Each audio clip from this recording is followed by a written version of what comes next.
Muito boa tarde a todos, muito bem-vindos. Esta é a primeira sessão deste ano da parceria entre a Fundação Francisco Manuel dos Santos e a FNAC para a apresentação dos ensaios e retratos da Fundação. Hoje estamos aqui para falar sobre o ensaio Lixo em Portugal, de Andréa Barbosa, que está aqui connosco. Vão acompanhar-nos nesta conversa responsáveis por duas empresas de consultoria ambiental e de gestão de resíduos, António Lorena, da Tree Drivers, e João Vaz, da Ecogestos. Antes de mais, dizer que quase tudo o que nós consumimos e quase tudo o que nós fazemos, a forma como nos movemos, produz lixo. Não é muito habitual conversarmos sobre lixo, mas eu creio que todos concordarão que é um tema dos mais prementes. Quanto mais não seja, porque em todas as casas se destina quem é que vai despejar o lixo, não é? E quem vai despejar o lixo tem sempre essa experiência de o que é que se deita fora, porque é que deitamos isto fora, qual é o volume que produzimos. Vamos falar sobre o lixo, as várias tipologias, perceber melhor o que é o lixo, mas, sobretudo, nesta conversa, eu creio que terá o mesmo objetivo que o livro da Andréa, que nos permite perceber, enquadrar a questão e perceber como é que podemos conviver melhor com o lixo. A Andréa Barbosa é licenciada em Comunicação Social, tem mestrado em Ecologia Humana e Problemas Sociais Contemporâneos, trabalhou como produtora de conteúdos para a rádio e para a televisão, realizou documentários, escreveu argumentos de ficção. É membro fundador e vice-presidente da Associação Circular Economy Portugal. António Lorena, da Tree Drivers, é consultor ambiental, tem mais de uma década de experiência nas áreas da economia circular e política pública, é mestre em Engenharia de Ambiente pelo IST, desculpa. Em 2014 integrou a equipa da Tree Drivers, que trabalha na área da consultoria ambiental, de referência especializada nos domínios precisamente da economia circular, gestão de resíduos, métricas ambientais e inovação, que apoia todo o tipo de organizações. Em 2016, o António assumiu a posição de Managing Partner da empresa. Entretanto, participou, coordenou vários projetos de consultoria e estratégia na área da construção circular. João Miguel Vaz, da Ecogestos, licenciado em Engenharia Mecânica pela Universidade de Coimbra e com formação avançada em Gestão de Resíduos. Desde 1999 trabalha na área da gestão dos resíduos urbanos, salubridade e higiene humana. Em 2005 fundou a Ecogestos, de que é atualmente sócio-gerente. A Ecogestos tem trabalho de campo precisamente desde 2005 e dedica-se sobretudo a esta área da reciclagem, da gestão de resíduos. Vamos começar pelo início, que é pela história dos resíduos, a história do lixo. Mas eu pedi, antes de mais, porque também é assim que a Andréa começa o seu ensaio, e creio que ela começou de uma forma muito original, porque falou da mãe, que nasceu em 1947 e cresceu numa aldeia do concelho de Penafiel. Portanto, podemos começar com a experiência da sua mãe e depois, enfim, vamos passar da sua mãe até ao século XV, pode ser, Andréa?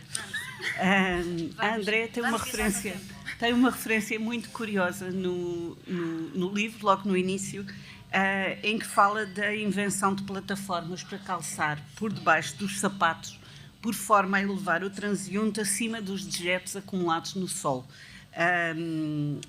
Isto é comprovado por investigação arqueológica, este dado, e mostra quanto este acessório era comum em Londres no século XV. Portanto, primeiro a sua mãe, depois vamos até ao século XV, depois avançamos até agora.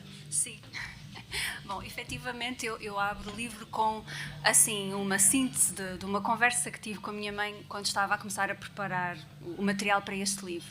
E pensei que, de facto, ela nasceu em 1947 e isso não foi assim há tanto tempo, mas sei que ela teve uma experiência de lixo na sua infância profundamente diferente da minha, portanto, apenas num intervalo de uma geração a experiência do consumo de materiais e da relação com isto do lixo alterou-se profundamente. Então eu fiz-lhe assim algumas perguntas a perceber exatamente como é que eram as coisas. Na tal aldeia, que é Irivo, no concelho de Penafiel, onde passei muito tempo, ela vivia numa casa, na altura, sem saneamento e efetivamente havia uma retrete, mas mesmo os excrementos que eram aí depositados tinham uma utilidade, portanto não eram escoados como os nossos na cidade, através da água e da rede de esgotos, mas eram misturados com tojos e serviam para adubar o campo, como também os dejetos dos animais, e tudo isso havia essa simbiose, pronto. Mas para além disso, falámos, por exemplo, do facto da roupa, muita roupa de ser feita pela minha avó, tudo era remendado, portanto, ali não havia cá comprar uma coisa nova, as coisas eram para durar para sempre, portanto, havia sempre maneira de reparar, de dar outro uso aos sacos da farinha que vinha do moleiro, não é? Porque cultivava-se ali milho, que depois era moído, havia os sacos que iam e vinham, eram sempre os mesmos, e, portanto, não havia lixo, se houvesse qualquer coisa podia-se queimar de vez em quando, mas não havia nenhum material, não havia necessidade nenhuma, não havia embalagens, ia-se à venda, trazia-se as coisas em cartuchos ou levava-se as garrafas, portanto, uma experiência completamente diferente, em que não havia aquela produção diária de resíduos que é preciso tirar de casa e pôr num contentor, que é a nossa hoje. E pronto, e portanto, isso foi uma conversa esclarecedora, assim, com alguns pormenores de coisas que para nós são óbvias, de coisas descartáveis, pensos higiênicos que não existiam na altura e como é que se fazia, pronto. Podemos ir agora para o século XV? Podemos, porque no fundo ali a conclusão que acabo por tirar dessa conversa, a minha mãe nasceu numa aldeia, a atividade era sobretudo agrícola ali, e mesmo há uma única geração atrás não havia praticamente resíduos. E os resíduos, no fundo, são um problema de ajuntamentos humanos. Quando há muitas pessoas concentradas, então aí começa a haver, sim, excrementos que é preciso gerir, restos de comida que é preciso gerir e, portanto, digamos que a história do lixo é a história do crescimento das grandes urbes. E quando olhamos para trás, para aquilo que eram as grandes aglomerações humanas na Europa, temos relatos de muito lixo, que, de facto, na altura não era gerido da mesma forma que é hoje, com consequências para a salubridade e para a vida das pessoas, e relatos desses, como esse que evocou, da existência das tais plataformas. Isto era porque era uma altura em que, não havendo saneamento, havendo animais como cães e animais que se alimentavam para consumo também nas próprias cidades, havia muitos excrementos e portanto, lamas, esses excrementos, os restos de comida ou os restos das atividades produtivas de artesãos que trabalhavam na cidade, tudo isso basicamente não era gerido e era potencialmente acumulável até criar camadas bastante importantes de lixo. E uma forma que aparentemente se utilizava para evitar ficar imerso nas ditas camadas de lixo nas ruas de águas estagnadas, etc., eram essas tais plataformas. Voltaram a estar na moda, não por esse motivo. Calçavam-se, exatamente.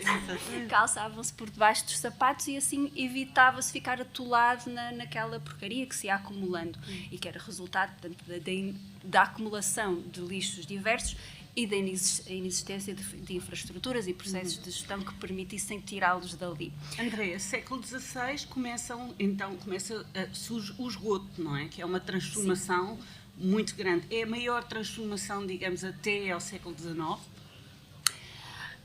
Certamente muda bastante as coisas, porque aí entra em cena a possibilidade de uma parte desta matéria indesejável e, pronto, com efeitos nocivos, poder ser escoada de uma forma muito simples, água abaixo. Portanto, aí isso muda bastante. Isso, por um lado, a nível da higiene, da salubridade, é uma vantagem e continuamos a querer levar o saneamento a todo lado porque isso evita a propagação de muitas doenças, etc. Por outro lado, essa matéria que, na verdade, é preciosa, porque os nossos excrementos contêm nutrientes muitíssimo interessantes se forem colocados no sítio certo.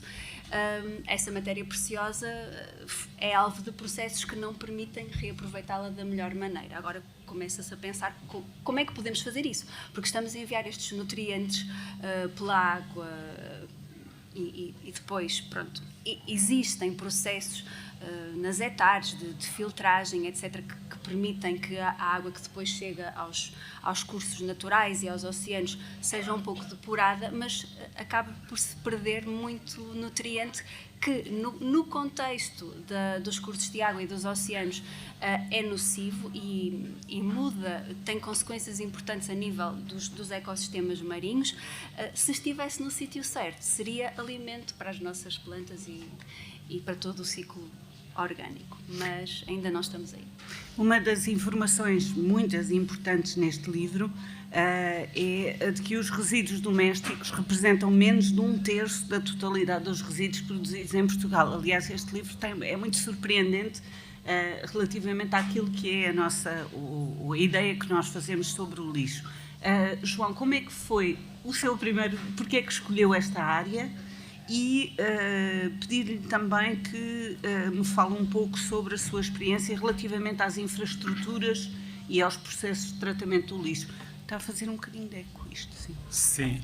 Primeiro, agradecer o convite e, em particular, à Andreia, porque ela realizou aqui uma tarefa importante para nós, profissionais e técnicos, em que conseguiu, de uma forma muito apelativa, a fazer um resumo da atual situação técnica do país, quais são as formas de tratamento, que resíduos é que se produzem, quais são os principais desafios que enfrentamos e, ao mesmo tempo, conseguiu inserir algo que é precioso num livro, que é a capacidade de dar um contexto histórico, um contexto social e também pôr muitos dos nossos hábitos naquilo que é a nossa relação com o lixo. Portanto, eu acho que vale muito a pena a leitura, aconselho vivamente, porque realmente o livro cativa mesmo aqueles que não são da área. E a mim surpreendeu-me que o meu carteiro, quando me entregou o livro, ele vai lá tomar um café e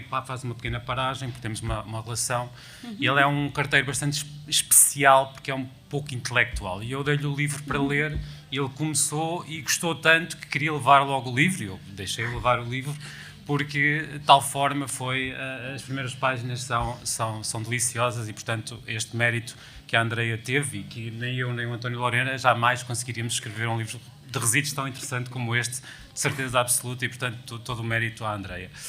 A minha carreira com o lixo começou na Universidade de Coimbra, em que eu fiz um curso de reciclagem e foi a primeira vez que tive que andar de avião. Fui de Portugal a Roma para a Universidade de La Sapienza, numas férias da Páscoa, fazer um curso de reciclagem de materiais. Eu não queria saber da reciclagem de materiais para nada, queria voar, queria sair do país e ter umas férias diferentes, mas a partir daí iniciou-se o meu percurso nesta área dos resíduos e depois de acabar o curso fui selecionado para um estágio profissional na Alemanha, de uma empresa que eu repliquei em Portugal, que se dedica somente a resíduos urbanos e a limpeza. E tive um choque com a realidade, em que toda a gente pensava em Portugal que a Alemanha era um país perfeito, em que as pessoas se portam todas muito bem, e pelo contrário, assisti e lembro muito bem de uma perícia que tivemos que fazer a um talho de um supermercado, em que eles, em vez de separar as coisas, misturavam tudo, então aparecia imensa carne podre. Foi das experiências mais horríveis da minha vida, foi fazer essa perícia, porque eu, enquanto júnior, enquanto engenheiro recém-licenciado, pensei que estava vocacionado para fazer outras coisas e não propriamente para um talho. Mas, por outro lado... Por outro lado, eles pagavam muito menos, pronto, resumindo, eles pagavam muito menos tarifas do que deviam, porque em vez de separar as coisas misturavam tudo e misturavam carne com plástico e pagavam como se fosse plástico. E, portanto, para vos dizer que a minha experiência é muito rica em termos de vivências, porque o lixo é uma questão cultural também. Eu fiz vários projetos, desde lagos na Nigéria até pequenas ilhas em Moçambique, a Ilha do Ibo, onde estamos a tentar fazer o primeiro arquipélago das Quirimbas, que é uma reserva natural sem plásticos, que é um desafio absolutamente apaixonante, e é para isso que eu vivo neste mundo da técnica, é também para dar um contributo para que tenhamos menos plástico nos oceanos, para que tenhamos as pessoas mais felizes até com a sua paisagem, porque ir a uma reserva natural, encontrar na Ilha das Quirimbas um monte de plásticos na praia, as pessoas ficam realmente estupefactas e é um choque enorme. Pronto, já me estou a alargar muito. Não está. Há aqui uma paixão João, pelos mas, resíduos. há pouco dizia-me precisamente da experiência que teve em Lagos, que é muita gente por metro quadrado. E, obviamente, o problema do lixo hoje em dia é um problema essencialmente urbano. Aliás, tem a ver com o relato que a Andréia fazia, não é? Nas zonas, quanto mais aglomerados, aglomeração humana nas cidades, aumenta o lixo. Até aos anos 90, em Portugal, podia dizer-se, e a Andréia diz isso, que Portugal era um país de lixeiras. O que é que aconteceu depois? Pronto, são duas questões diferentes, eu vou ser muito breve. Em Lagos, quando nós falamos com o Ministério do Ambiente ou com os responsáveis... Lagos Nigéria. Lagos Nigéria, sim. Sim, a minha mãe pensou que eu ia para Lagos no Algarve. Depois eu disse não. No dia da partida disse não estou a ir para Lagos da Nigéria. Estou um bocadinho... Pronto. Mas correu muito bem. A parte do calor, que é imenso, correu muito bem. E da comida, que é sempre picante. Mas como eu gosto de piripiri, não há problema. O que é que acontece em Lagos? Quando nós falamos com as autoridades e lhes perguntamos qual é o problema, porque é que temos tantos resíduos na rua, porque é que há tanto plástico a flutuar na lagoa, porque é que há tantos problemas a este nível, a primeira resposta é sempre porque temos muita gente. Não é falta de infraestrutura, não é falta de contentores nem veículos, não. Temos muita gente. Aparece nos relatórios oficiais isso. E realmente eles têm alguma razão. É porque realmente, quando temos 25 milhões de pessoas à volta de uma lagoa a viver em densidades altíssimas, os problemas sem acessos, que também é outro problema gravíssimo e sem ter saneamento, e por último, não tem água potável. Então imaginem uma mãe que quer curar uma diarreia de um filho ou quer dar água potável a um filho, como não tem acesso fácil, vai comprar água engarrafada. Aliás, as próprias companhias de água engarrafada fazem grande publicidade a dizer estamos a vender um produto saudável. Só que depois não retomam as garrafas de plástico vazias. Então eles têm problemas de bilhões literalmente, milhares de milhões de garrafas vazias que não conseguem reciclar, não conseguem recolher, não conseguem valorizar. As lixeiras, eu quando entrei para a universidade na Figueira da Foz, o lixo ia parar ao Cabo Mondego, que agora está prestes a ser classificado como geoparque. Portanto, havia uma antiga mina de carvão e uma pedreira no Cabo Mondego e a Câmara Municipal simplesmente aproveitou o buraco e despejava. Agora o que temos é, como aquilo não foi selado, não foi devidamente tratado, há escorrências e há problemas às vezes de plásticos que vêm dessa lixeira, tal como a Sul. Apareceu uma lixeira o ano passado que ninguém conhecia na Praia da Leirosa, que é a sul do Concelho da Figueira, porque a Junta de Freguesia, durante muitos anos, enterrou o lixo na duna, atrás da duna. As tempestades cada vez são mais fortes devido às alterações climáticas e então apareceu uma lixeira que ninguém conhecia e todo aquele plástico velho, com 20, 30 anos, escorre para o mar. Portanto, nós vivíamos, nos anos 80, 90, eu sou de 71, portanto ainda vivenciei isso, a falta de infraestruturas base, de aterros sanitários, estações de tratamento, incineração, etc., para tratar o lixo, e cada Câmara resolvia à sua maneira. Na Figueira da Foz era assim. O António é formado em Engenharia do Ambiente, o João em Engenharia Mecânica.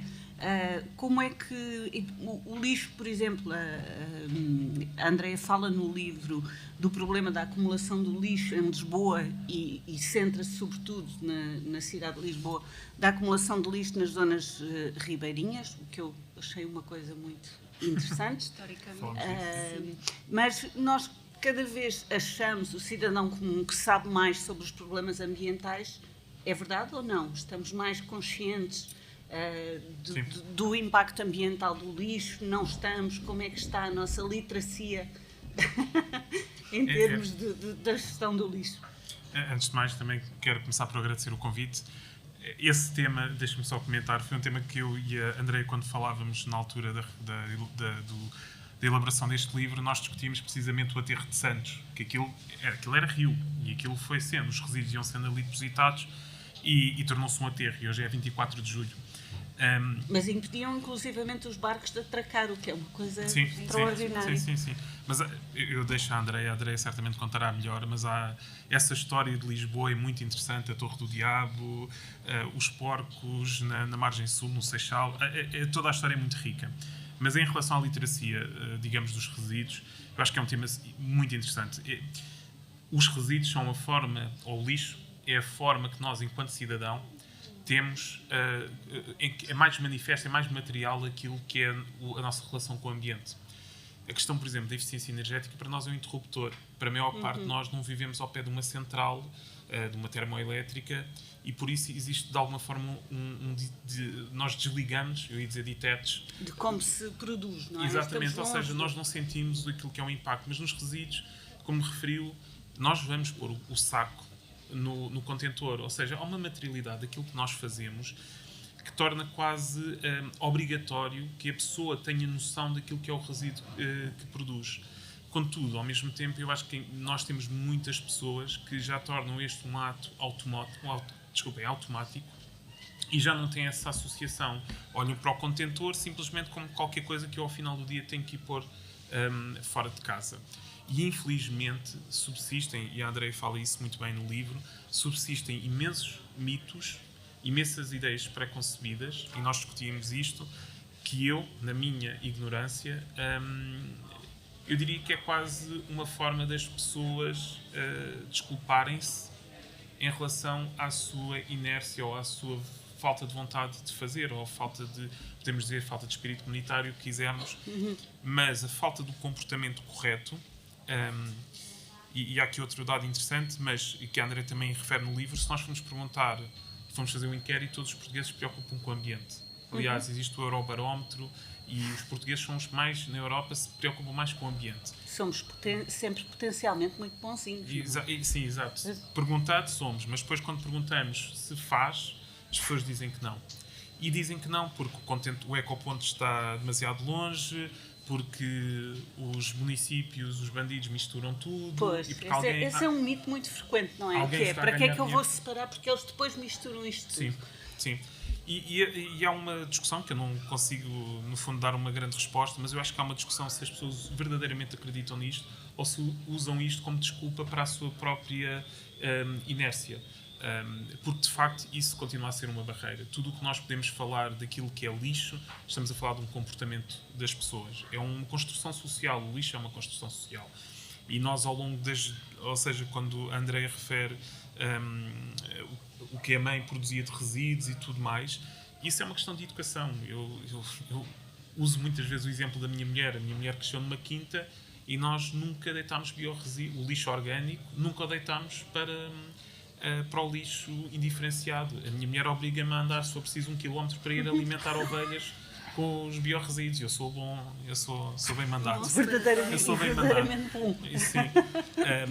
Mas é uma construção social, é uma coisa que se passa de educação e, de facto, não é fácil nós conseguirmos colmatar aquilo que eventualmente se perdeu em algumas décadas em que a sociedade se desligou do resíduo como um recurso, que é uma frase demasiado repetida, mas é difícil como é que é o caminho em que nós voltamos a dar essa literacia às pessoas, porque ela existe e as pessoas adoram. Eu acho que o exemplo do carteiro foi ótimo. Esta conversa da economia circular, esta conversa de algum saudosismo ecológico, é uma conversa que faz sentido e não, eu digo isto de saudosismo ecológico não é de uma forma apreciativa, pelo contrário, são valores que as pessoas têm, algumas pessoas têm, e que nós temos que os recuperar. Como? Deixar as pessoas mais iluminadas para responder. André, esta é outra das surpresas, por exemplo, que se lê neste livro é a ideia de que o lixo cresce com o PIB. E eu gostava que falasse um pouco sobre o que é esta economia do lixo, não é? O lixo é potencialmente algo que pode trazer riqueza para o país, mesmo aumenta o lixo consoante a riqueza do país, mas na verdade o lixo pode retornar e trazer riqueza. Como é que se processa essa transformação do lixo em riqueza? Sim. Bom, a relação é relativamente simples, sendo o lixo um produto das atividades económicas e do consumo. Quando essas coisas crescem, quando nós temos dinheiro suficiente para consumir, quando há empresas a produzir produtos e a oferecer serviços, há mais lixo, à partida, no modelo em que nós vivemos. E, portanto, é fácil olhar para a curva de um e outro, do crescimento económico e a curva dos resíduos, urbanos ou o conjunto dos resíduos também misturados com os setoriais, os resíduos das atividades produtivas, e ver que mais ou menos elas vão se seguindo. Isso talvez não seja inevitável e no fundo agora fala-se muito como é que se pode desligar uma coisa da outra, como é que podemos continuar a crescer, porque é muito difícil pôr em causa o crescimento no modelo económico em que vivemos. Como é que podemos então continuar a crescer? Toda a gente quer isso, emprego, etc., riqueza, acesso a bens, etc., mas sem produzir resíduos. Isso é assim aquela... Pronto, quem conseguir quebrar este código será... Mas é difícil imaginar que isso alguma vez possa acontecer de forma absoluta, porque as atividades económicas dependem de recursos. É claro que se pode fazer muitíssimo melhor do que aquilo que se faz hoje, porque a verdade é que se olharmos para a taxa de circularidade que vai sendo medida anualmente, infelizmente ela tem estado sempre abaixo dos 10% e até vai diminuindo, quando as injunções são sempre para... O que é que isso quer dizer, A taxa André? de circularidade é a nossa capacidade nas atividades económicas de introduzirmos materiais que já passaram por um ciclo, que são materiais reciclados. E, portanto, quanto maior for essa taxa, significa que na produção de bens e serviços estamos a incorporar materiais que já estavam em funcionamento, que não são virgens. Portanto, isso é um indicador dessa capacidade de voltar, de transformar aquilo que são os resíduos em recursos ou de os evitar, mas ainda que haja uma pressão muito forte nisto, no discurso da economia circular, tem tido bastante sucesso, toda a gente o utiliza como, ok, é esta a nossa... É por aqui que temos que ir, e temos, sem dúvida, mas nos factos e a nível global, aquilo que se observa não é bem um caminho nessa direção. Ao mesmo tempo, portanto, esta correlação existe e em Portugal ela é muito, muito óbvia. Já se olharmos para outros países da Europa, vêem-se comportamentos diferentes e é muito interessante analisar isso. Eu faço um bocadinho esse exercício comparando com Espanha e Holanda e vendo que em países com produtos internos brutos bastante superiores e, portanto, também graus de riqueza superiores, há trajetórias que, de alguma forma, divergem da curva do crescimento, em graus diferentes, mas, pronto, digamos, a economia cresce, mas os resíduos baixam. Assim, não é muito espetacular esta dissociação, mas ela é possível. E em Portugal também será, se conseguirmos melhorar um bocadinho o nosso desempenho em alguns indicadores, como a taxa de recolha seletiva, por exemplo, que é algo que certamente aqui os consultores ao meu lado sabem que é uma grande preocupação de todos os sistemas de gestão de resíduos e dos municípios, como é que se consegue sair desta taxa que está estagnada. Depende de muita coisa, depende muito do comportamento do cidadão, mas como modelá-lo, como orientá-lo é também, às vezes, não Já não lá é muito iremos para evidente. explicar especificamente o que é que é. Queria pedir-lhe, André, que fizesse um enquadramento relativamente à legislação que existe, não é? Portanto, nós seguimos muito a Europa, as legislações europeias, há a Diretiva Quadro dos Resíduos e até que ponto é que a lei interfere, de facto, nesta circularidade do lixo? Bom, essa diretiva e tudo aquilo que é produção legislativa e regulamentar da União Europeia tem sido determinante para a nossa forma de lidar com o lixo, a começar por essa questão da transição das lixeiras nos anos 80 e início dos anos 90 para os aterros. As lixeiras foram basicamente declaradas ilegais, não é aceitável gerir o lixo desta forma e, portanto, havia esse imperativo vindo da União Europeia, com a nossa entrada em 86, para mudar essa situação. Havia também os fundos que possibilitaram algum investimento nessas infraestruturas e foi um passo de gigante, feito de forma muito acelerada, para dar um exemplo de como aquilo que são as diretivas europeias têm de facto moldado orientado aqui a nossa progressão em matéria de resíduos. Nós olhamos muito, olha-se muito no setor dos resíduos para aquilo que são aquelas metas, as metas de tentar baixar a produção, as metas de captação de recicláveis recolhidos seletivamente, as metas de deposição em aterro, por exemplo, porque, pronto, se a certa altura os aterros foram um grande passo em frente para evitar contaminação de solos, de cursos de água, contaminação do ambiente por via das lixeiras, a verdade é que hoje são a forma mais básica e agora inaceitável de gerir o lixo.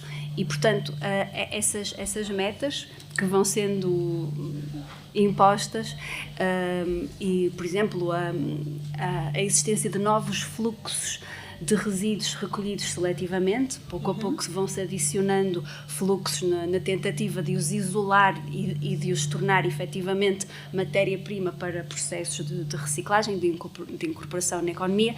Essas coisas, de facto, têm avançado muito por via da Europa e é bom que seja assim. Aponta o caminho. João, de qualquer modo, a Andreia diz no livro a taxa de recuperação de embalagens de vidro e de PET a nível nacional não é suficiente para satisfazer as necessidades da indústria portuguesa de reciclagem, que é uma surpresa. Na sua, gostava que os dois que falassem na vossa experiência no terreno e naquilo que... Eu vou falar do vidro e depois o António fala dos plásticos. Na Figueira da Foz, onde eu resido, temos a maior central de separação de vidro pós-consumo, ou seja, eles pegam no vidro dos ecopontos, separam-no com técnicas inovadoras e altamente eficazes e fornecem casco de vidro limpo, sem rolhas, sem plásticos, sem metais, à indústria vidreira, que é muito forte ali naquela zona do país, a Marinha Grande, Figueira da Foz. Contudo, eles não têm vidro suficiente a nível nacional, que é algo que é referido no vidro, para se manterem e serem economicamente rentáveis. Ou seja, têm que importar vidro pós-consumo de países onde a indústria vidreira é incipiente ou não tem expressão, como o Reino Unido e até a Holanda. E, portanto, no Porto Comercial da Figueira da Foz, chegam todas as semanas a milhares e milhares de toneladas vindas de barco desses países, porque em Portugal só separamos cerca de 60% do vidro, que é vidro de embalagem, não é? Garrafas, que é vendido. Portanto, há aqui um déficit muito grande e o vidro é tradicionalmente um material que é mais fácil de separar, que tem mais tradição e, contudo, continuamos a falhar nisso. Eu penso que também falta muito fazer a ligação das pessoas perceberem, quando estão a separar o vidro, estão a dar €1 ou, enfim, uma unidade económica a quem trabalha em Portugal e assim escusamos ter todo o ciclo de importação, toda a pegada ambiental que é trazer vidro de Inglaterra para Portugal. E, portanto, a mensagem, se calhar, daquilo que é o apelo à separação tem que ter outro caráter, outra forma, para que as pessoas entendam que realmente separar o vidro é vital para manter alguns postos de trabalho em Portugal. E, João, que o lixo é dinheiro, não é? Não, portanto, isso é que é o problema, é que ninguém fica rico com o lixo. Uma escala... mas é um valor. Sim, absolutamente. O lixo não é só lixo, é um valor potencial. Eu queria só aqui ter uma nota de cuidado, quer dizer, não é por separar 5, 10 garrafas que alguém vai ser pago por isso. Quer dizer, Isso não é possível, porque felizmente ou infelizmente as matérias-primas virgens são muitíssimo baratas, não é? Uma garrafa de vidro vale se calhar 5 cêntimos, eu não fiz as contas, mas tem um valor ou menos que isso ainda, não é? E portanto o valor é muito reduzido. É preciso ter muitas garrafas de vidro. Se eu tiver 1 milhão de garrafas de vidro usadas, aí já consigo fazer algum dinheiro, não é? E nós, no lixo, nos resíduos, vivemos muito numa economia de escala. Quer dizer, só escalando os processos é que conseguimos tirar algum rendimento.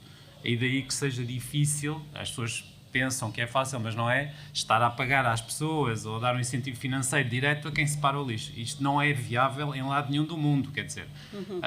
E, portanto, não ter essa expectativa que pode ser muito contraproducente naquilo que são os hábitos de separação das pessoas. de qualquer modo, a união faz a força, não é? Se todos claro. estivermos e se o caminho for Sim, esse, sim. é de facto um indicador de crescimento, pode ser um indicador Exatamente. de crescimento económico, não só por via do consumo, por via da reciclagem. António, quanto aos... Ficou Sim. com os plásticos? Fiquei com os plásticos, que é um tema super fácil, estou a brincar.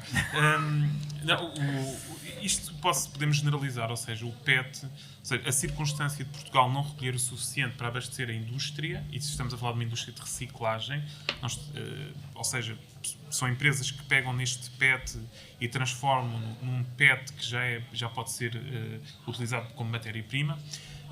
Vamos lá ver, é uma questão de especialização da indústria e penso que também temos de ter alguma maturidade.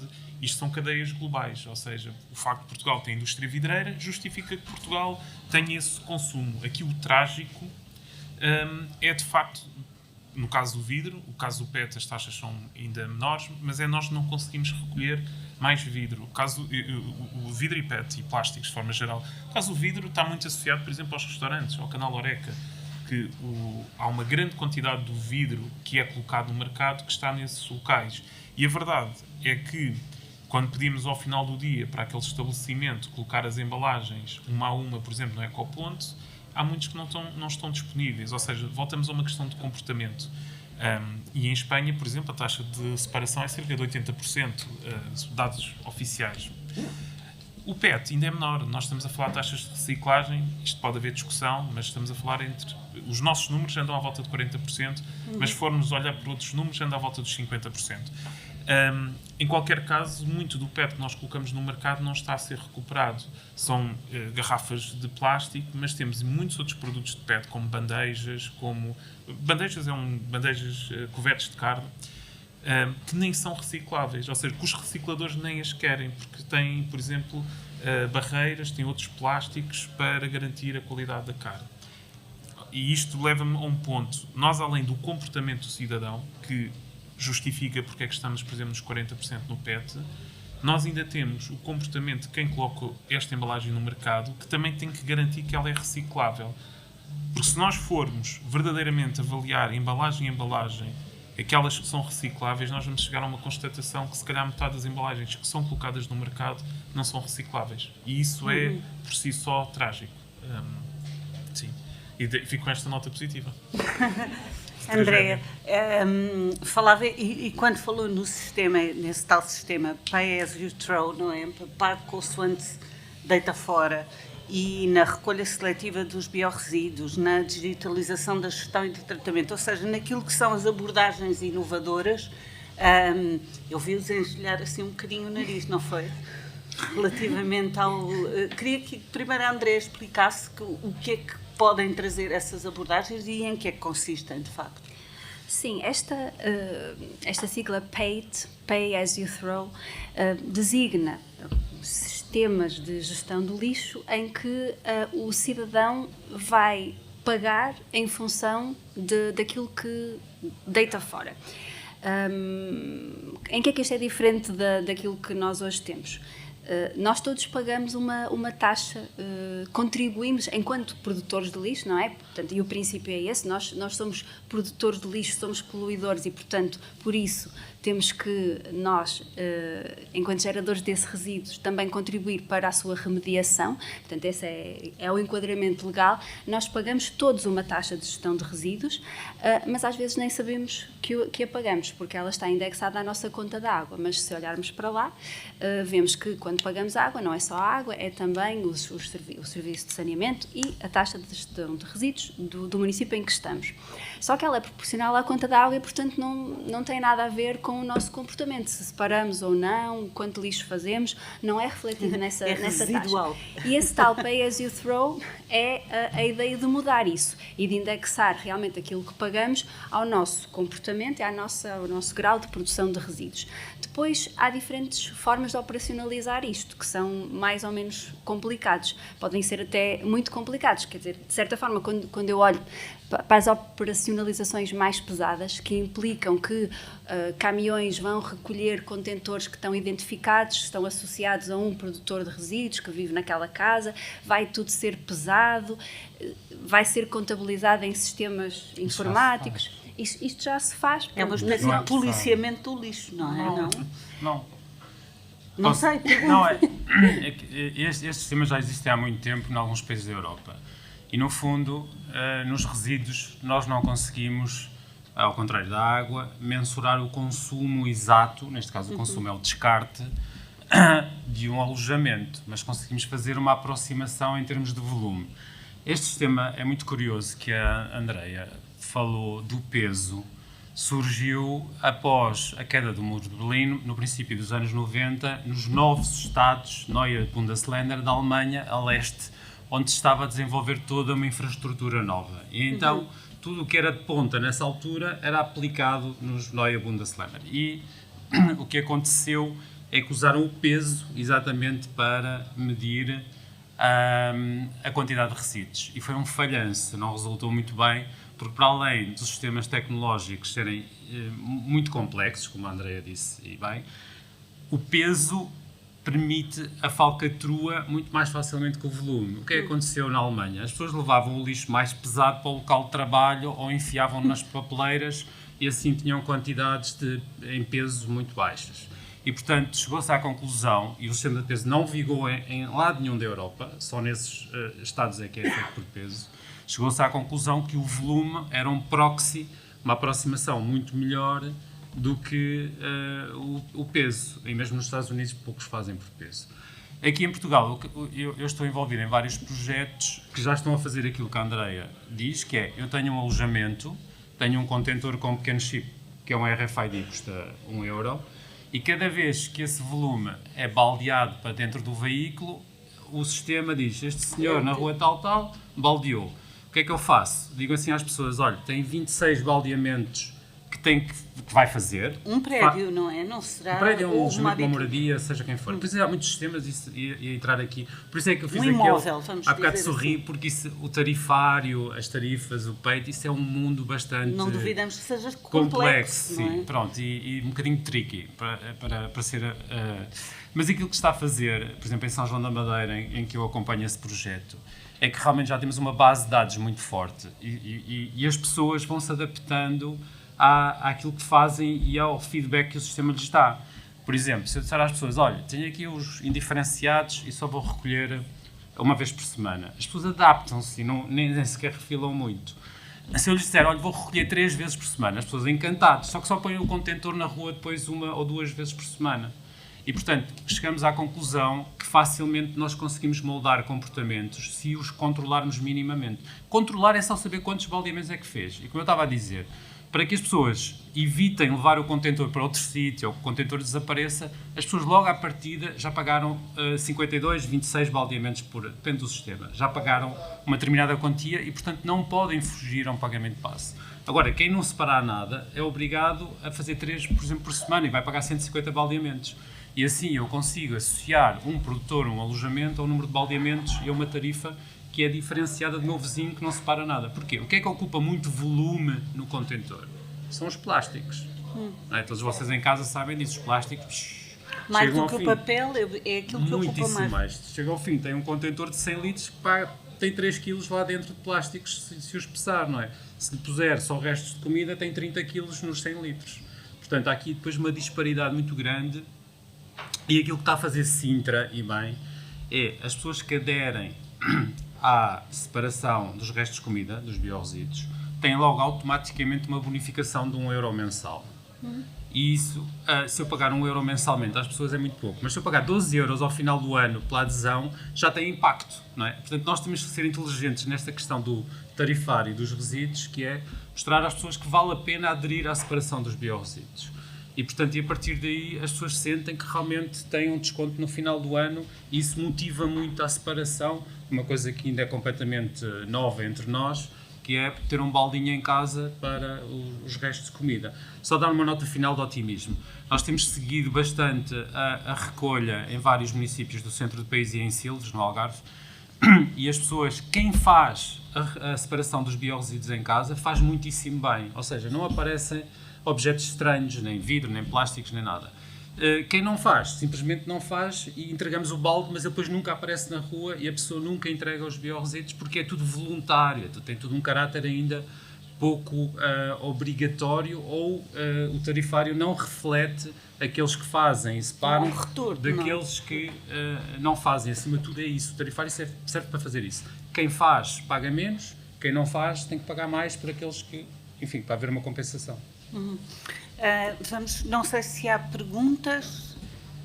Alguém quer colocar alguma questão? Sim? Custa sempre a primeira questão, depois a seguir. Não? Não há questões? Não, podemos fazer nós as questões. Quem é que separa os restos de comida em casa? Isso é horrível. Isso é como... Podia perguntar antes quem não separa, não é? Porque é como dizia há pouco, não, a união faz a força, mas de facto nós, cada um individualmente, podemos dizer que temos uma atitude muito positiva e que somos e que temos preocupação. Agora, no terreno, e vamos finalizar com esta ideia das abordagens, porque não há só ao sistema, pedia-lhe, António, que me dissesse como é que no terreno vê o futuro desta pedagogia que se está a tentar falar, tentar fazer, de que se fala muito, mas que se calhar, enfim, não sei. Para acabar com uma nota de otimismo e contrariando o meu lado mais pessimista, claramente nós estamos numa fase em que existe, seja por os drivers da legislação europeia, como a Andrea disse, estamos a falar em recolha têxteis, resíduos perigosos domésticos, há um conjunto de fatores de pressão. Eu também acho que existe uma maior consciência ambiental hoje em dia. Agora, temos que conseguir acompanhar isso com um espírito de missão. Eu acho que Portugal, e volto um pouco àquilo que eu dizia, não sei se é a bandeira de Portugal no Euro 2004, mas tem que haver aqui um espírito de missão coletivo. As analogias futebolísticas, para quem me conhece, são comuns. Tem que haver aqui um espírito coletivo de missão. Porque, por exemplo, o tema dos biorresíduos, usando isto como exemplo, eu acredito que nós vamos rapidamente conseguir convencer 10%, 15% da população a fazer esta separação. A dificuldade vai ser a partir, não sei se é 15, se é 20, mas é convencer a partir daqui, porque o que nós vimos na recolha seletiva de embalagens é que nós chegamos, eu não tenho agora os números, mas a Andrea escreveu-os, nós chegamos a uma certa taxa e parece que nós não conseguimos convencer os gauleses, vamos chamar os gauleses, não conseguimos convencê-los que faz sentido separar. E ao tempo nos biorresíduos, se nós não criarmos este espírito de missão, vai ser também difícil. E quem diz biorresíduos, diz têxteis, diz muitas outras frações. E depois há outra nota, que é, nós temos que ter uma discussão muito séria sobre a disponibilidade para pagar. Porque todos esses temas custam dinheiro. Nós estamos habituados, de alguma forma, a esperar que venha dinheiro da Europa para financiar estes sistemas. E tem que haver uma discussão. E, quer dizer, quanto é que os portugueses estão disponíveis para gastar? São 100 euros por ano, por habitante, são 50. Quando nós começarmos a ter esta discussão, nós vamos começar a perceber verdadeiramente a ambição que nós podemos ter. Até lá, andamos a fazer um bocadinho de navegação à vista. Mas não é só uma questão do consumidor, não é? Tem a ver também com a produção. Não falámos muito disso. Não sei se a Andrea queria fechar falando sobre esse outro lado, que não é o do cidadão comum. Sim, posso falar sobre isso. Vou dar o exemplo dentro dos textos, porque é um tema que falei até esta manhã e tenho estado a aprofundar o meu conhecimento nesse fluxo. Efetivamente, portanto, estamos a preparar até legislativamente para implementar sistemas de recolha seletiva de têxteis por todo o país. Neste momento não são obrigatórios, não estão sob a alçada dos municípios, mas passarão a estar. Esta recolha já existe, mas, digamos, passa pela doação de têxteis, aqueles que já não usamos, em contentores. Já há disponibilidade, já há recolha, mas isto não está integrado no sistema de resíduos. Esses têxteis que são recolhidos não são considerados resíduos. A partir de 2025, esse enquadramento legal vai ser diferente e permitirá, à partida, captar muito mais têxtil do que aquele que se capta atualmente, porque o têxtil, portanto, roupa usada, etc., tapetes, seja o que for, representa 4% do lixo que nós produzimos. Não é assim tão pouco e, sobretudo, muito desse recurso teria uma ótima segunda vida, sendo reutilizado, etc. É bom conseguirmos retirar essa percentagem de potenciais recursos do lixo indiferenciado, mas ao mesmo tempo tem que haver possibilidade que eles realmente possam vir a ser reutilizados ou reciclados. Portanto, e qual é o problema aqui? É que a forma como nós hoje produzimos fibras e produzimos tecidos faz com que, devido às misturas de fibras e o tipo de fibras, etc., esses materiais não sejam de todo facilmente recicláveis. Portanto, há um gap entre aquilo que existe e a capacidade técnica de reciclagem.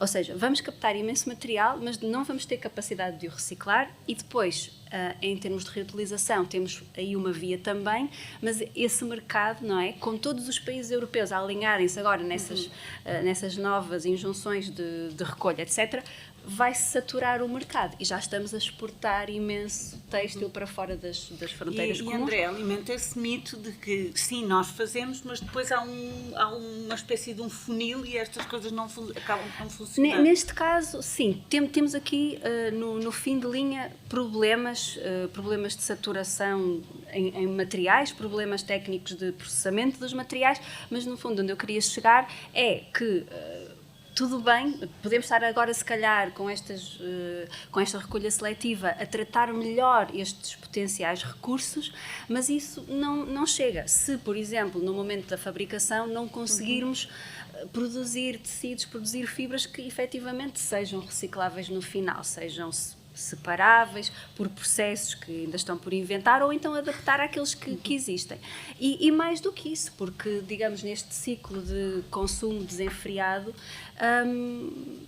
por mais que recolhamos seletivamente e que depois queiramos introduzir estes recursos novamente, esbarramos com o volume, a quantidade e portanto, começa-se a falar, no caso da indústria da moda, este tema tem vindo à baila, como fazer com que este setor decresça, porque simplesmente há demasiada roupa posta no mercado. Não há depois maneira de tornar isto circular, pela mera quantidade de coisas que estão a circular. É isso. Não falámos sobre eles, não sei se podemos terminar assim, mas foi dos dados que me surpreendeu mais, quando diz que a nível mundial mais de 15 milhões de pessoas ganham a vida através do trabalho informal no setor dos resíduos, não é? Portanto, e estamos a falar também dos catadores de lixo. Portanto, daquelas pessoas que vivem do lixo. Falámos formalmente do que é o enquadramento do lixo. Eu deixava a última questão para a Andréia, o que é este mundo informal do lixo? Pode ser inclusivamente, embora não seja expressivo provavelmente em termos de reciclagem, mas o trabalho artístico que é feito com o lixo, por exemplo, que todos assistimos, que tem estado muito na moda, não é, André? Sim. Há uma nova perspectiva relativamente ao lixo, não? Sim, há por exemplo, este conceito de upcycling criativo, que tem alimentado, tem inspirado artistas e temos em Portugal alguns exemplos de pessoas que pegam no lixo, fazem coisas belas e depois, pronto, isso tem um propósito só de nos deleitar, mas também de nos alertar e mostrar, ok, isto são materiais que estão aí espalhados, não deviam estar. Portanto, há esse valor, mas eu posso evocar um projeto que também falo muito superficialmente no livro, mas que me interessou muito quando o descobri.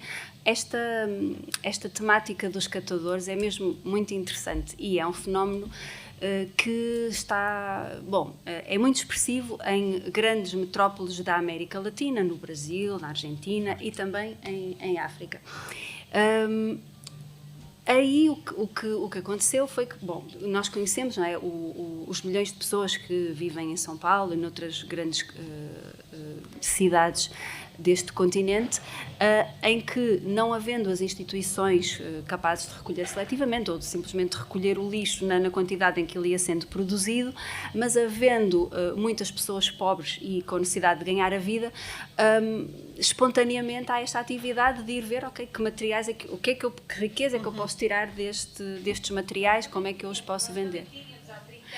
Exatamente, sim, efetivamente. Sim. Exatamente, sim. Também passámos por aí. Esta coisa dos trapeiros, também evoco essa prática no livro. E a catação, enquanto estratégia de sobrevivência, num contexto em que não há recolha de lixo, de certa forma vem servir a objetivos ambientais. São estas pessoas a tentar ganhar a vida, mas ao mesmo tempo a prestar um serviço de recolha seletiva, um serviço de limpeza, no fundo, de gestão destes resíduos que se iam acumulando na cidade. Isto, em muitos contextos, surge, emerge espontaneamente, mas depois com o trabalho de algumas organizações sociais acabam estas pessoas, os catadores, por se constituírem em organizações, em cooperativas, e com o avançar do tempo, essas cooperativas depois começam a prestar de forma mais formal um serviço aos municípios. No fundo, continuam a fazer o que já estavam a fazer, mas se calhar com condições de trabalho melhores, com algumas garantias de salários, etc., para tentar sair um bocadinho daquela precariedade do só vou ganhar aquilo que conseguir vender ao final do dia. Porque há estas histórias de, por exemplo, as pessoas irem catar, até têm domicílios, não são necessariamente sem abrigo, mas durante a semana andam pela cidade, junto aos sítios onde o lixo se acumula, junto às lixeiras a céu aberto, etc., e dormem ali porque têm que guardar os materiais, e só ao final da semana é que os podem ir vender, e portanto nem vão a casa porque não conseguem andar com as coisas para trás e para a frente, e ficam ali a guardar os materiais até efetivamente conseguirem trocá-los pelos rendimentos com que depois vão poder comprar as coisas básicas da sua vida. Portanto, são 15 milhões de pessoas, segundo estatísticas do Banco Mundial. Sim, pronto, é o número que eu encontrei neste estudo do Banco Mundial. É um número muito grande, em situação informal, portanto, nesta de catar por conta própria ou em pequenos grupos.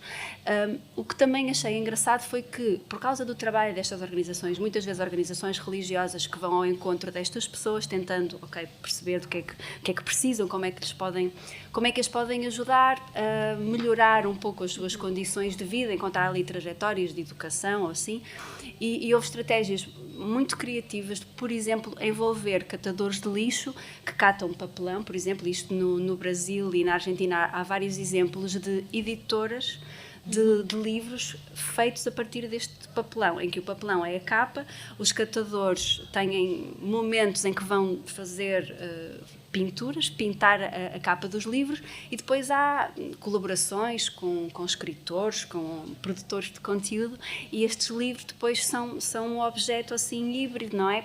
São um objeto de aproveitamento do cartão, são um objeto de expressão artística, são uma forma também, através desse trabalho que é distinto do andar simplesmente a catar e a vender, é um trabalho de expressão, de produção criativo, artística, que contribui de certa forma para dar então esses espaços de saída desta grande precariedade e ir ao encontro de uma situação de vida melhor. E portanto há essas histórias também potenciadas pelo aproveitamento dos recursos contidos no lixo, que são muito interessantes. Antes só de terminarmos de perguntar, não sei quem quiser responder, ao João, António, será que vai aparecer no futuro alguma forma muito criativa, nova de lidarmos com o lixo, ou aquilo que este livro faz, que é o enquadramento e as pistas, vão se manter assim? Não. Eu sou um bocadinho, vou dizer uma coisa mais otimista. Eu acho que, quer dizer, o bom lixo é o lixo que não existe. Não sei que é esta desintegração das partículas. Não. Sim, mas isso é Qualquer a coisa plasma. de Isso é o ficção tratamento a por ficção plasma. científica. Não, eu acho que o bom lixo é o lixo que não existe, quer dizer, isso é evidente. Ou seja, o caminho para a reutilização, o caminho para, no fundo, a desmaterialização de algum do nosso processo de consumo, isso é um caminho que nos parece evidente. Nós temos é construir desculpem a expressão, o business case à volta disso. Temos que encontrar empresas, e quer dizer, existem várias empresas na Europa que estão hoje a posicionar-se, por exemplo, embalagens de takeaway reutilizáveis, mesmo embalagens de eletrodomésticos, ou seja, esquecermos, no fundo, aquela ideia do cartão de esferovite e tudo isso tudo serem embalagens reutilizáveis. E à medida que nós fomos fazendo esse caminho e construindo os modelos de negócio, é possível nós quebrarmos aqui um bocado este enguiço em que estamos. E é preciso empreendedorismo, disrupção e quebrar com os modelos de antigamente. Eu acho que isso é evidente, e quando nós olhamos, já há muitas empresas a posicionarem-se nisso. Por isso, se calhar daqui a 10 ou 15 anos, aquilo que nós hoje temos como certo, que é esta embalagem, se calhar já não é possível, se calhar já passou de moda, como se calhar há 25 anos nós não tínhamos esta perspectiva que o telemóvel, ou seja, o que for a eletrónica, ia ser tão presente no nosso dia-a-dia. E a verdade é que o estilo de vida mudou, e se calhar isso vai acontecer também com os materiais. Sim, eu concordo com o António, só queria dizer que eu disse que não a soluções completamente disruptivas. Isso dificilmente. Porque o que é que nos permitem as embalagens que nós temos hoje em dia? É a comodidade, é o conforto, não é? Tal como o carro. Sim. E, portanto, nós enquanto... Eu sou da área de termodinâmica e fluidos, tudo tende para um nível mínimo de energia, não é? E nós também, no nosso dia-a-dia, queremos ter algum conforto. Não podemos estar a pensar muito na embalagem, se temos que levar de volta, se não temos. E eu, apesar de ser ambientalista, penso que há limites até essa redução. Dos takeaways alimentares e de outras coisas, acho que é extremamente urgente fazer esse caminho. Agora, há outras embalagens que eu dificilmente vejo a sua abolição ou completa erradicação, porque têm que ser males menores, têm que ser, como o António disse, e a Andreia, facilmente recicláveis ou reutilizáveis. Eu acho que aí é que há muita coisa a fazer, que é, nós hoje em dia temos dificuldade, inclusivamente, em incorporar o plástico reciclado na embalagem original que lhe deu. Não temos um sistema em que eu entrego uma garrafa, desculpem, e o fabricante faz outra garrafa a partir desse plástico que foi entregue em termos de economia circular. E é isso que faz falta. É que nós temos materiais que, à partida, estão destinados a perder valor imediatamente após o primeiro uso. E isso sim, isso seria absolutamente inovador, conseguir que os materiais não perdessem valor, não é? Como o vidro, que é verdadeiramente o único exemplo de reciclagem em termos absolutos, não é? Com o vidro velho, ponho no forno, faço vidro novo, uma junto um espécie de bocadinho mais de recriação soda do ciclo cáustica. da natureza, não é? Utilizado. Sim, os metais também, alumínio... Temos uma certo, pergunta, sim. só para finalizar, já estamos mesmo no final. Temos mesmo de terminar. Última pergunta. Tem... Boa tarde. Esta última intervenção que fez sobre o vidro velho e o vidro novo, eu lembro-me que anteriormente, há uns anos, íamos comprar uma cerveja,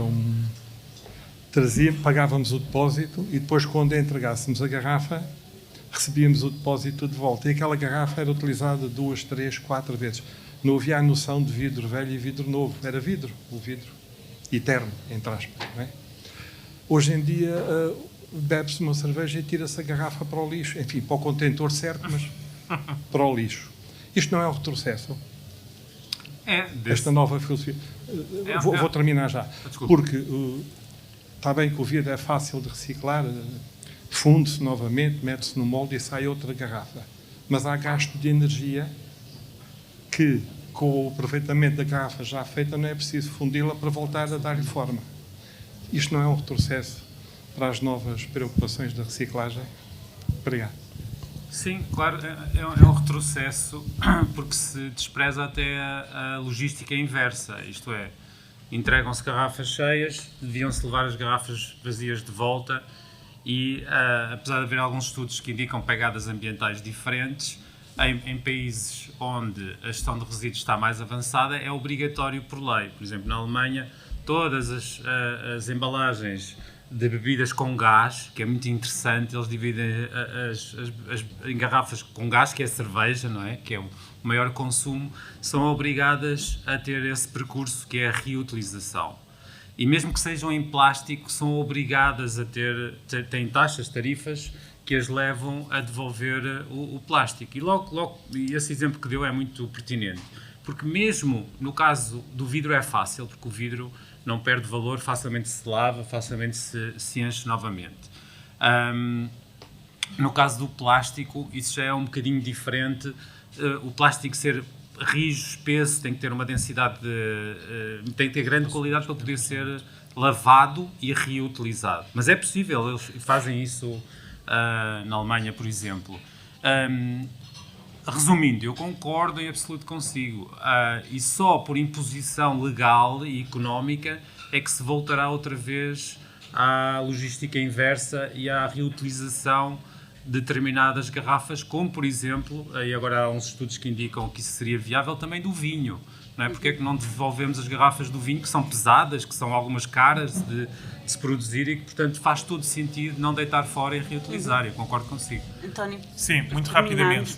Eu desafio a ir lá abaixo, àquela insígnia que está cá em baixo, e tem cerveja reutilizável. Ou seja, os consumidores também abdicaram das embalagens reutilizáveis. E eu aqui ninguém aqui é inocente, são todos culpados, mas a verdade é que o consumidor nem olha para a paleta, ou muito poucos consumidores vão à procura da grade de cerveja reutilizável e que podem devolver, tem valor de depósito e tudo mais. O vinho não, o vinho abdicou completamente da opção do reutilizável, mas para a cerveja, seja nos estabelecimentos comerciais, seja nos supermercados... Ainda é possível. É possível. Sim. Mas as pessoas fogem. Mas o António está a revelar uma coisa, que é não podemos contar com o consumidor para resolver o problema dos resíduos, porque ele vai pela lei da mínima energia, do mínimo esforço possível. E, portanto, estamos à espera do consumidor tomar as decisões certas para produzir menos resíduos, não vamos a lado nenhum. Andréia, não sei se quer fechar. Desculpe. Não. Aqui, bom, vou dizer mais qualquer coisa Se calhar sobre o responder vidro. só a esta questão, eu achei muito interessante quando o António diz o bom lixo é o lixo que não existe, não é? Exato. Mas nós, se ele existe, e enfim, temos o ensaio para perceber qual é a circulação, como é que existe, o que podemos fazer com ele, não podemos de todo menosprezá-lo, não é? Nem desprezá-lo. Sim, pronto. A verdade é que eu dediquei-me aqui a explorar o tema do lixo e este livro sai daí porque integrei há 5 anos uma organização chamada Circular Economy Portugal. Foi aí que eu descobri como é que nós, o lixo, os resíduos enquanto tema ambiental importante e como é que nós podíamos olhar para todos estes problemas ambientais pensando no resíduo como a prova final daquilo que nós não estamos a fazer bem. No fundo, quanto menos lixo produzimos, isso é sinal de que estamos a fazer qualquer coisa bem a montante. E portanto, enquanto o tivermos e com as suas características, etc., podemos ver aí realmente a evidência daquilo que, enquanto desenhadores de atividades económicas, enquanto consumidores, não conseguimos resolver. Pronto, e quer dizer, no fundo, nas nossas atividades de promoção do conceito de economia circular, falávamos muito, há assim uma máxima que é o lixo é um erro de design. E é uma máxima importante porque aponta para essa ideia de que tudo está na forma como nós desenhamos produtos e processos logísticos e etc. E que de facto há melhorias que evitariam efetivamente a produção do resíduo no final. E também podemos falar em design de comportamentos e tudo isso, pronto, mas a ideia da concepção, o pensar na forma como fazemos as coisas. E o lixo é um erro de design, zero desperdício, muito aquela quase assim, uma série de chavões, não é? Para impor aquela ideia de que nós conseguimos uma asepsia relativamente. Conseguimos continuar a ter um nível de bem-estar comparável, igual àquele que temos hoje, mas se fizermos as coisas bem, vamos deixar de produzir lixo. Que é uma ideia muito bonita, muito apelativa, mas a verdade é que depois, quando nós olhamos para os números, para os processos que ainda estão em vigor e para a quantidade de lixo que já pusemos por aí, que já espalhamos pelo mundo e que nunca vamos conseguir recuperar, sanear de alguma forma, então há aí um bocado um choque com essa proposta. Por um lado, é isso, quer dizer, não há dúvida que há tudo a mudar, mas também há, se calhar, algo importante, que é um bocadinho ir além desta prescrição do zero desperdício. E porque ela, se calhar, tem algo em comum com aquilo que nós todos, de certa forma, aquilo que é a nossa experiência sensual com o lixo, que é, quando eu o ponho no contentor, alguém vai recolher e ele vai para um sítio qualquer. E eu não preciso saber o que é que acontece, e eles lá fazem, reciclam ou não, pronto. Mas ele vai desaparecer ali, que é também a mesma coisa, quando vamos à casa de banho e puxamos o autocolismo, também aquilo desaparece e está resolvido. Pronto, e a nossa experiência acaba por ser essa. Há um outro lugar para o lixo e para os excrementos, é outro sítio. E se calhar é importante termos a noção de que não há outro sítio. Ele depois volta, and with a vengeance.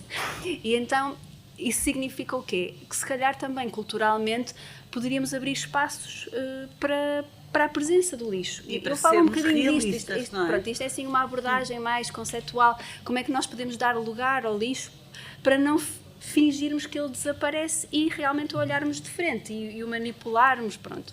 E há coisas giras, há esta ideia de centros de reutilização que deveriam existir. Por exemplo, aqui nós estamos no Colombo, mega megapolis do consumo, aqui ninguém nos convida a reutilizar ou a reparar equipamentos. Neste espaço não há lugar para isso. Como nos sítios nobres da cidade, há lojas, não há centros de reutilização e reparação ou outras propostas que nos fizessem lembrar, tudo isto produz resíduos e se calhar eu com esses materiais posso fazer outras coisas. Vamos ter que ficar por aqui, apelar à realeza do lixo, não é? Portanto, elevar o lixo. Elevar o lixo, é isso.